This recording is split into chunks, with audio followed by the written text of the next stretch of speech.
오늘은 앞서 이제 우리 회장님께서 말씀해 주신 대로 정기훈련법 11과목 중 경전 강연 회화, 사리연구 과목 중에 해당되는 경전 강연 회화, 이 세 가지에 대해서 말씀을 좀 드리도록 하겠습니다. 원문을 읽으셨던 것처럼 경전은 우리의 지정교서와 참고경전 등을 이름이니 이는 공부인으로 하여금 그 공부하는 방향로를 알게 하기 위함이라 하셨습니다. 지정교서와 참고경전이 편찬되는 과정들을 좀 살펴보면서 왜 경전이 우리에게 좀 중요한 의미를 담고 있는가, 그것을 잠깐 좀 점검하고 넘어가겠습니다. 정산종사께서 대종사 열반을 하시고 13년이라는 시간이 지난 뒤에 경전을 결집하기 시작하십니다. 13년이 지난 시간이라 그러면 원기 41년이죠. 때는 바야흐로 1956년입니다.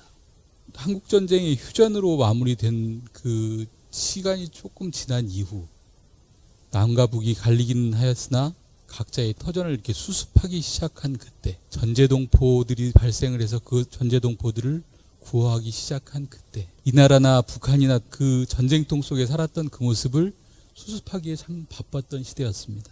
전쟁이 끝난 이후 3년, 정산종사께서는 이대로 있으면 사람들의 의식들은 더 피폐해지고 이것을 이끌어줄 수 있는 무언가가 필요하겠다. 그 말씀을, 그리고 대종사님께서 주세성자로서 이 세상에 오셔가지고 그 뜻을 펼치기 위해서 노력하셨던 그 모습들, 그것을 지금 이 순간에 담아내지 않으면 방법이 없겠다. 대종사님이 돌아가신 해를 보면 원기 28년인데 해방되기 2년 전이에요. 해방되기 2년 전에 당신이 더 이상의 이 위태한 사태를 더 이상 강구할 수는 없다. 그래서 당신이 열반의 길을 놔두시면서 일본인들이 그 여러 가지로 이렇게 감시하던 모습들을 우리 교단이 좀 벗어나려 했던 그런 모습들이 있습니다. 대종사님께서 이제 열반을 하시고 대종사님의 그 여러 가지 경륜들을 이제 실천해 나가시려고 준비를 하시는 과정에서 또 한국 전쟁이라는 것이 터지죠. 1950년 6월 25일부터 1953년 7월 27일까지 아직까지 세계 유일의 분단 국가로 남아있는 전쟁통 속에서 미국은 동북아의 대륙으로 들어갈 수 있는 거점지로서의 한국을 선택을 했고, 소련이나 당시의 중공이라는 나라는 대륙으로 들어오려는 미국에 대한 견제, 그리고 대륙을 지키고자 했던 그 거점지로서의 역할을 하기 위해서 저항을 하기 시작했죠. 근데 그것을 이제 이념간의 갈등으로 만들었던 겁니다. 지난날의 반상의 차별과 지식인과 비지식인의 차별 등 3년간의 동족상잔의 비극으로 진행된 한국전쟁은 그 끝을 맺지 못하고 아직도 휴전협정이라는 세계 유일의 분단 국가로 남아있는 그 형태로 그대로 있습니다. 최근 들어 휴전협정 70주년을 맞이해서 이제는 전쟁을 끝내자, 우리나라에서도 전쟁을 끝내자, 그 운동이 시민사회부터 지금 일어나고 있어요. 이 나라가 지금 이렇게 남북이 갈렸던 것이 종전이 되는 것이 아니에요. 전쟁이 끝난 것이 아니에요. 휴전이 돼 있단 말이에요. 그러니까 아직도 밀고 들어간다. 그러면 들어올 수 있는 것이 지금도 아직도 그 여지가 남아있다는 거예요. 그러니까 그 휴전협정을 이제는 마무리를 하자. 그 노력들을 지금 현재 문재인 정부에서 많이 하셨었고 그 전에 대통령들도 많이 하셨던 부분들이죠. 이러한 위기 세상을 겪으면서도 정산종사께서는 소태산 대종사가 펼치고자 하셨던 그 뜻을 이어 온 세상을 광대무량한 낙원 세상으로 열어가고자 하신 그 성자의 희망의 끈을 놓지 않으시려고 했던 겁니다. 한국전쟁 당시에 이 참담했던 모습들은 참혹상이라는 것은 이루 말할 수가 없죠. 피난을 가던 중간에 판자촌을 저렇게 하나 꾸렸는데도 먹고 살 수 있는 사람들이 별로 없었었고, 간신히 어떻게 잠만 청하고 또 피난을 가야 되는 그런 상황이었고, 또 마침 서울을 다시 수복했는데 저 멀리서 카메라를 이렇게 들이댔을 뿐인데 그것이 총인 줄 알고 손을 들고 있었던 그런 불안한 감정들. 이승만 정부가 우리는 절대 물러서지 않겠다, 이런 단호한 얘기를 국민들에게 했음에도 불구하고 몰래 저녁 때 본인들 스스로는 도망가고 그 한강 다리를 건너고 있는, 피난을 가고 있는 그 사람들이 있음에도 불구하고 그 다리를 폭파했던 그런 처참한 시간들이 저희들에겐 진행되고 있었습니다. 그런 시기를 다 겪으시고 이제는 우리도 대종사님의 경륜을 전해야 되겠다. 대종사님이 그 세상을 구원해 보시겠다라는 그 경륜을 우리도 펼쳐나가야 되겠다. 이 마음을 정산종사님께서는 하셨던 거죠. 그래서 처음엔 대종경 편수위원회라는 것을 두십니다. 원기 41년에. 41년에 대종경 편수위원회를 두시니까 대종사님 말씀이 대종경만에 한정된 것이 아니라 이것을 말씀하신 여러 가지 참고 경전들도 있고 그동안 우리가 해왔던 여러 가지 그 교단을 이뤄놨던 모습들도 있고 그런 부분들을 종합적으로 좀 정리를 하십시다. 라는 대중의 의견이 모아집니다. 그래서 원기 43년에 정화사라는 것을 발족을 하죠. 그래서 생겨난 것이 정화사입니다. 이 정화사는 원불교의 그 교서들을 결집하는 그 기구로서의 역할을 합니다. 그래서 원기 43년에 발족이 된 정화사는 47년에 정전과 대종경을 결집을 했고 원기 50년에는 불조유경을 결집을 했고 53년에는 예전, 원불교 성가, 원기 54년에는 정산종사 법어, 세전과 법어를 편찬을 하게 됩니다. 원기 60년 원불교 교사, 원기 62년 원불교 교헌가, 원불교 교고총관. 교고총관이라는 것은 교단이 그런 어려운 상황 속에서도 교단의 여러 가지 대종사님의 법문이랄지 일기랄지 공부하는 서로 간의 규칙이랄지 이런 부분들을 다 발행을 했던 적이 있어요. 그런 간행물들을 다 모아놓은 것을 교고총관이라고 얘기를 합니다. 그 간행물까지 나온 것이 원기 62년인데 원기 62년에 7대 교서가 그래서 제정이 되는 겁니다. 이렇듯 대종사께서 대각을 하시고 변산에 들어가셔서 교법을 정리하셔 교법의 진수가 담겨진 정전을 제정하셨던 것처럼 정산종사께서도 정전뿐만이 아닌 대종경, 교사, 불조요경, 예전, 성가 등을 발행을 하시게 되는 거죠. 그러니까 어찌 보면 대종사님의 경로하고 비슷한 과정들을 밟아나가십니다.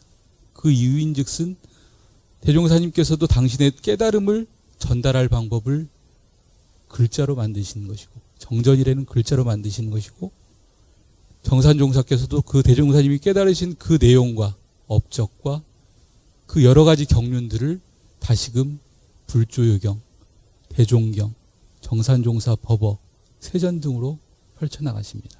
그렇다면 정기훈련 11과목의 경전을 왜 한 과목으로 넣어주셨을까? 의미의 원문을 통해서 다시 확인을 해보겠지만 저는 조금 관점을 달리해서 내용 중에 일부분만 조금 같이 생각을 좀 해볼까 합니다. 경전을 누가 훈련을 할 것인가? 누가 훈련을 할 것인가? 경전이라 그러면 누구나 이렇게 원불교 교전입니다. 그럼 누구든지 다 볼 수가 있는데 왜 11과목 훈련 중에 왜 경전을 누구라는 대상을 이렇게 지어놨을까? 가만히 생각을 해보면 공부인으로 하여금 이런 표현 쓰십니다. 다시 말해서 공부를 하고자 서원을 세운 사람에게는 이라는 말씀으로 이에 대한 근거를 수행품 6장에서 찾아볼 수 있습니다. 앞의 내용은 좀 생략을 하고요. 성부를 목적하는 공부인은 세간의 모든 탐착과 애욕을 능히 불구하여야 그 목적을 이룰 것이니 뒤의 내용을 좀 생략을 하겠습니다. 이상에서 보면 성부를 목적하는 공부인은 이라는 내용의 근거에서 공부하는 목적도 저희들은 천종만종입니다. 공부하는 공부인이라고 얘기를 하면 공부하는 사람 저기 초등학교 학생부터 대학교 학생까지 그리고 저희들이 일반 사회에서도 공부하는 분야들이 굉장히 다양하죠. 그런 것처럼 공부인은 무슨 공부인은 성부를 목적하는 공부인은 그래서 저희들이 왜 원불교 교전을 배우고 왜 원불교 경전을 배우냐면 성부를 목적하는 공부인이기 때문에 사실은 교전을 배우는 거죠. 그러면 성불이라는 것이 도대체 뭔데? 성불이라는 것이 도대체 뭔데? 라고 생각을 하실 수 있죠. 성불이라는 것은 모든 만사만리를 다 알아가는 과정이죠. 그리고 부처님이 되어가는 과정이죠. 부처님이 되고 나면 모든 일에 능통하죠. 모든 전생, 현생, 후생을 다 알 수 있는 삼통이 이렇게 분명한 이치를 아시는 거죠. 그렇기 때문에 부처가 저희들이 되고자 하는 거죠. 그래서 경전을 공부를 하는 겁니다. 저희들이 국어 시간에 수학책 펴놓고 공부하는가요? 아니잖아요. 국어 시간에 국어책 펴놓고 하는 거죠. 그것도 경전이죠. 국어를 배우는 사람. 국어를 목적하는 사람에게는 국어책이 경전이 되는 거죠. 엑셀을 배우고자 하는 사람은 엑셀 책이 경전이 되겠죠. 그렇지만 그 목적하는 바가 무엇이냐? 엑셀을 배우기 위한 목적이냐? 우리가 정말 이 마음의 근본 자리를 알아서 그 근본을 깨달아가기 위한 것이 목적이냐? 그 근본 목적에 따라서 저희들이 배우고자 하는 경전의 내용들은 다르다는 것이죠. 선배 교무님들께서는 교당 교화를 하려면 이런 준비들을 좀 해야 된다. 이런 과정들을 좀 진행을 해야 된다라는 말씀을 해주세요. 그 첫 번째가 뭐냐면 교당에 가면 네가 그 교당에 부임을 했으니까 법신불전에 봉고식을 해라 라는 얘기를 합니다. 그것은 이제 제가 처음 부임하던 날 우리 성현 교무님하고 같이 부임 인사를 드렸던 것처럼 그렇게 봉고식을 합니다. 그렇게 봉고를 한 이후에 뭘 할까요? 도량을 좀 더 청정하게 이렇게 만듭니다. 왜 만드냐?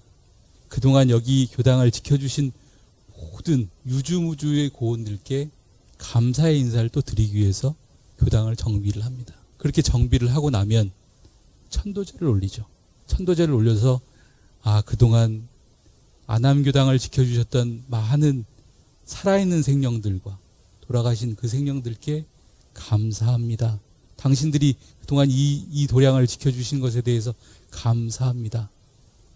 이런 유주무주 고원들에 대한 천도제를 지냅니다. 그리고 그것을 지내고 나면 그 다음으로 해야 될 것은 교당의 중요서리처리라고 하는 것이 뭐냐면 교당에 그동안 해왔던 여러 가지 그 거래해왔던 중요한 내용들을 담아놓는 서류처리예요. 또 거기에는 연역이라는 것도 포함이 되어 있어요. 그동안 이 교당들이 쭉 어떻게 흘러왔는지에 대한 부분들을 보는 과정들이에요. 이 네 가지 과정들을 진행을 하고 교당에 임해라. 근데 이 마지막이 참 중요한 것 같아요. 중요서류처를 보고 연역을 보고. 왜?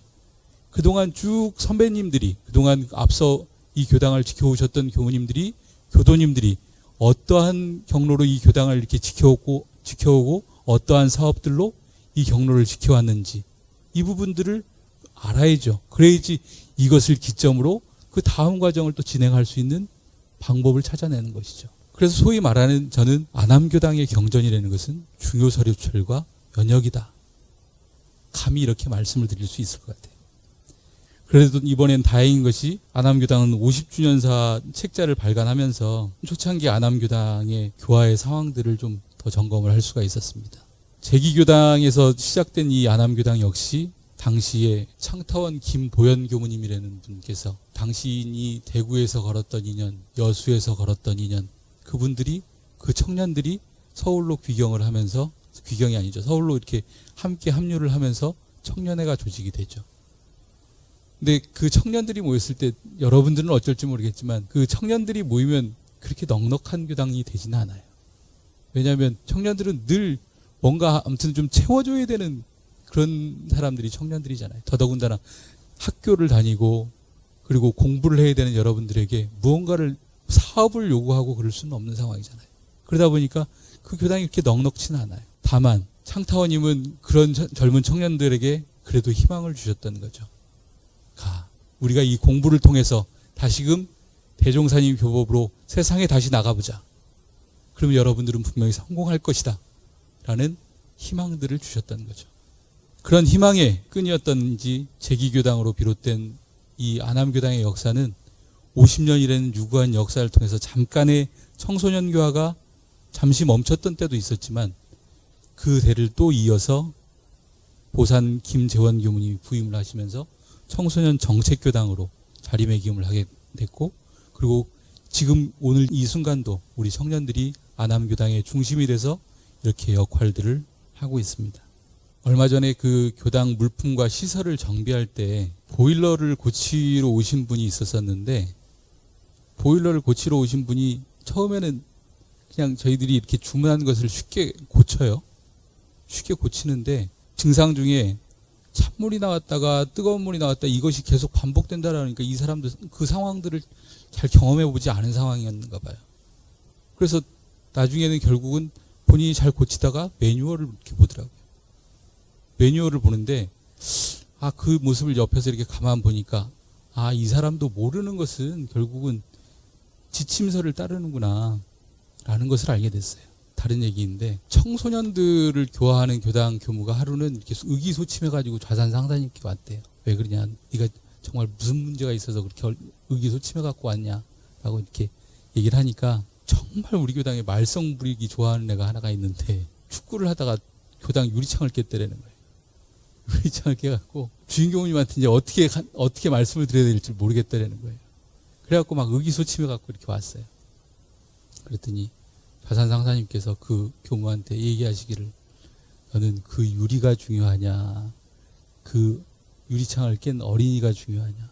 당연히 부교무 입장에서는 유리를 깬 어린이가 중요하다고 얘기했겠죠. 왜 중요하냐. 그러니까 뭐 대답을 이렇게, 청소년 교화를 하는 사람이니까 그냥 청소년 교화가 좋다라고 생각을 했지 그런 이유는 잘 모르고 그냥 그랬던 모양이에요. 그러니까 좌산 상사님께서 그 아이에게는 도대체 얼마나 큰 씨앗이 있는데 그 유리창 한 장 깨진 것을 가지고 그렇게 의기소침할 필요가 뭐가 있느냐. 그 아이에게는 무궁한 희망이 있다.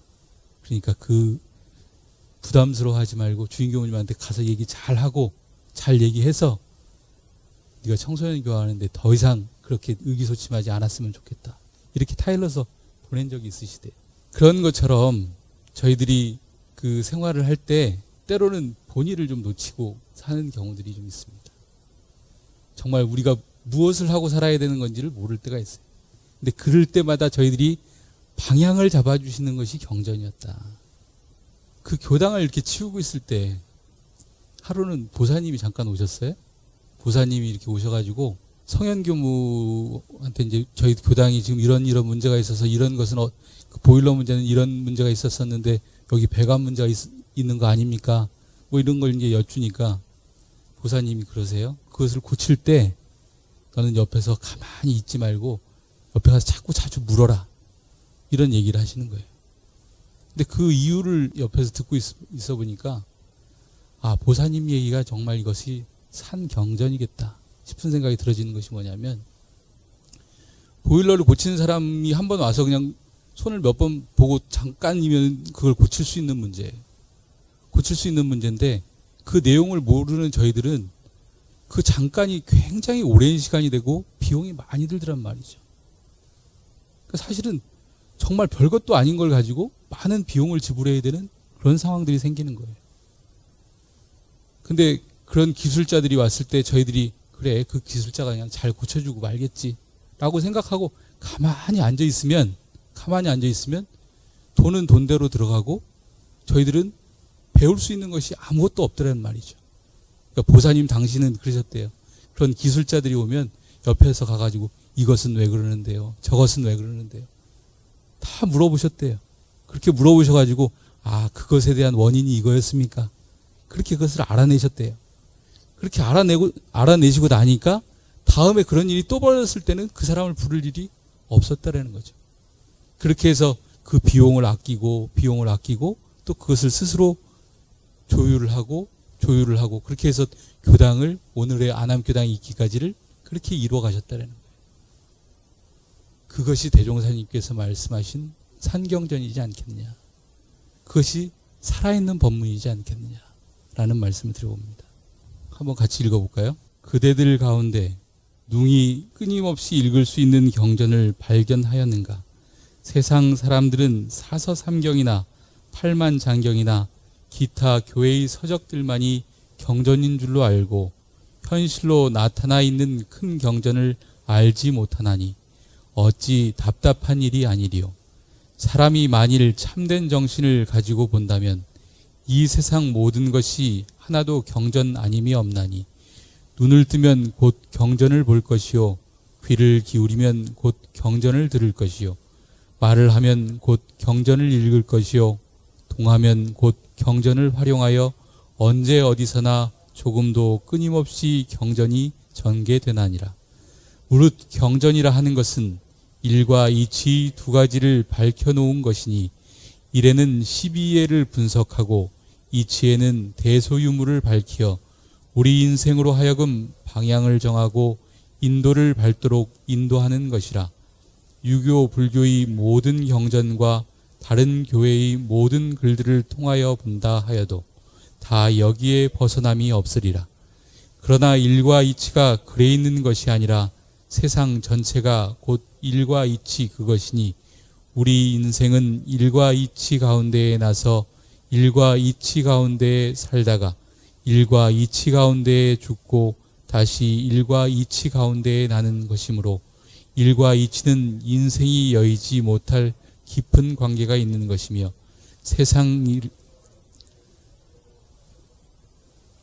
우리는 이 경전 가운데 12선악의 많은 일들을 잘 보아서 옳고 이로운 일을 취하여 행하고 그러고 해될 일은 놓으며 또는 대소유무의 모든 이치를 잘 보아서 그 근본에 깨침이 있어야 할 것이니 그런다면 이것이 산경전이 아니고 무엇이리요. 그러므로 나는 그대들에게 많고 번거한 모든 경전을 읽기 전에 먼저 이 현실로 나타나 있는 큰 경전을 잘 읽어보도록 부탁하노라. 이상에서 살펴본 바와 같이 정기훈련 11과목 중 경전을 훈련시키신 이유는 목적한 바를 알거나 배우고자 하는 공부인으로 하여금 목적한 바대로 나아가도록 그 방법과 해결의 길을 찾아가게 해주시는 사실적인 도덕의 훈련이라고 하신 것입니다. 다시 말씀드려서 경전이라는 것은 저희들이 인생을 살아가는 방향로를 알게 해주시는 거라고 얘기를 하셨잖아요. 그런 것처럼 내 삶 속에 주어진 여러 가지 삶의 일과 이치들이 내 삶에서 이렇게 잘 해결이 될 수 있도록 그 방향을 찾아가는 것이 결국은 경전이다. 그래서 저희들이 산경전을 본다는 것은 결국은 세상 일을 잘 해득해 나가는 것이 산경전을 보는 것이다. 우리가 대종경을 보고 정산종사를 보고 대산종사 법어를 보고 불조의경을 보고 이런 것은 무엇을 해나가기 위한 것이다? 성불의 목적을 둔 것을 깨쳐나가기 위한 것이 우리가 경전을 공부하는 것이다. 그럼 우리가 인생을 잘 살아가기 위해서는 세상의 이 산경전들을 잘 알아가는 것이 저희들에게는 중요한 공부겠다. 그래서 정기기간에 정기라는 것은 일정한 기간을 두고 삶 속에서 이렇게 일어나는 여러 가지 일들을 잘 풀어 헤쳐나가는 것이 저희들은 결국은 산경전을 보는 길이겠구나 라는 것을 다시 한번 말씀을 드립니다. 다음은 강연과 회화입니다. 이 두 과목 역시 말을 통해서 진리를 전달하는 방법인데요. 그 방법에서는 분명한 차이가 있는 것 같습니다. 말을 통해서 전달하는 것은 전달 방법은 내용은 유사하지만 내용상에는 분명한 차이가 있는 것 같다. 일단 강연과 회화를 보면 문제 인식적인 측면에서 봤을 때는 강연은 사리간의 문제를 정한다. 그리고 회화는 보고 들은 가운데 스스로 느낀 바를 전달하는 것이다.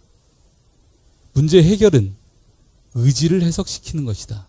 그리고 회화는 자유로이 말하게 하는 것이다. 그럼 여기서 말하는 이 의지라는 말이 뭘까? 의지. 의지가 뭘까요? 의지. 사전적 의미를 보면 특정 목적의 달성을 지향하는 인간의 의식적인 노력이라고 합니다. 그러니까 강연이라는 것은 특정 목적을 세우고 그것을 달성하기 위해서 집요하게 파고 들어가는 것이죠. 그렇다고 여기서 나오는 어떤 결론들이 딱 정답은 분명히 아니긴 할 겁니다. 그렇지만 이 내용을 내가 연마한 만큼 파고 들어가는 방법이 강연이라는 것이죠. 근데 회화는 이러한 내용들을 자유롭게 얘기를 하는 것이죠. 어떤 뜻과 의지를 두지 않고. 그럼 이것에 대한 훈련 방식은 어떻게 하는 것이냐? 대중의 앞에서 격을 갖춰서 이제 앞에 금방 회장님도 나오셔서 법신불전에 인사를 하고 함께한 스승님께 인사를 드리고 대중께 인사를 드리고. 근데 회화를 하는 것은 자유롭게 의견을 이렇게 교환을 하다 보니까 그냥 저희들이 이렇게 대화하는 일상에 대화하는 그런 모습이라고 생각할 수도 있어요. 구속 없고 활발하게. 그리고 훈련 내용은 직연교환이고 의견교환입니다. 직연교환과 의견교환. 이게 무슨 차이가 좀 있을까요? 직연교환과 의견교환. 직연교환이라고 얘기를 하면 사물의 이치를 빨리 깨달을 수 있는 능력과 사물을 분별해낼 수 있는 능력을 아우르는 것을 말합니다. 근데 의견교환이라고 하면 어떤 사물 현상에 대해서 자기 마음에서 판단해서 가지는 생각을 얘기를 합니다. 그러니까 직견이라는 것은 그것을 빨리 판단을 해서 분별해내는 능력을 알아내는 것이 직견이고, 의견이라는 것은 자유로운 생각들을 이렇게 얘기하는 것을 의견이라고 얘기를 해요. 그래서 그 훈련의 결과는 해두 단련입니다. 지혜를 이렇게 단련하는 거예요. 그럼 이처럼 차이를 두고 훈련을 시키신 이유는 교고총관 그동안 발행됐던 간행물 중에 이 내용을 다루셨던 내용들이 있어요. 그 내용을 같이 한번 읽어보도록 하겠습니다. 교고총관 제4권 81, 82면에 보면 이렇게 정의를 해주고 계십니다. 회화라 함은, 같이 읽어볼까요? 사리간에 어떠한 문제를 정하지 아니하고 각자의 훈련받은 경전 내에서나 법설 내에나 그 외 보고 듣는 가운데에서나 스스로 마음속에 감동된 바를 자유롭게 토설케 함이니, 이는 공부인에게 구속을 주지 않고 활발하게 의견을 교환하여 해두를 단련시키기 위함이니라. 단 강연과 회화의 대의는 사람의 해두라 하는 것은 너무나 자유를 주어도 거만하고 누그러져서 참다운 밝음을 얻지 못하는 것이요, 너무나 구속을 주어도 눌리고 소졸해져서 또한 참다운 밝음을 얻지 못하는 것이다. 고로 강연의 일정한 문제로는 그 해두에 구속을 주어 단련을 시키고, 회화로는 그 해두에 자유를 주어 단련시켜 이 구속과 자유 두 사이에서 사람의 해두로 하여금 과불급 없이 진정한 해광을 얻도록 하려는 것이다 라고 강연과 회화, 해두 단련의 의미를 설명해 주고 계십니다. 그럼 여기서 토설이라는 말은 비로소 말하여 드러내도록 하는, 감동된 말을 그냥 이렇게 내뱉는 말이죠. 감동된 말을 이렇게 자유롭게 내뱉는 것을 토설이라고 얘기를 합니다. 그래서 회화라는 것은 저희들의 생각의 넓이를 이렇게 키워주는 반면에, 강연이라는 것은 그 깊이를 더 깊게 해주는 것이 강연의 의미입니다. 그래서 대종사님께서는 공부를 해나갈 때 깊게만 보게 하시지도 않았고 넓게만 보게 하시지도 않았어요. 깊고 넓게 그 세상을 다 바라보는 안목들을 키워가는 훈련을 하게 하셨던 것이죠. 당시에 그 진리를 알아가는 그 과정들이 사람들에게 자칫 대종사님의 그 말씀으로만 그냥 이해를 했다라 그러면 그냥 이해하는 정도로만 아마 끝났을 건데, 그것을 깊이 연마하게 하시고 그것을 대중 앞에 의미를 해석하게 하시고, 그런 과정을 통해서 스스로가 더 공부에 대한 깊이를 더해갈 수 있도록 해주신 것이 대종사님 11과목의 강연법입니다. 그리고 사람들에게 그때 당시에는 그러셨다라 그러죠. 강연을 시키시면 여자 선지님들께서는 그러셨다고 그러죠. 이렇게 예전에 한복을 입으셨는데 옷고름을 이렇게 계속 한 7분여를 이렇게 계속 말고 계시는 거예요. 당신이 하실 말이 기억도 안 나고 앞에만 나오면 그냥 하얘지는 거예요. 그러니까 기억이 안 나니까 이렇게 옷고름만 가리고 계시다가, 그리고 아니면 정 안 되겠으면 앞에 이렇게 천을 내리셔가지고 대중은 안 보이고 목소리만 들리게끔 그렇게 해서 강연을 하셨다라는 거예요.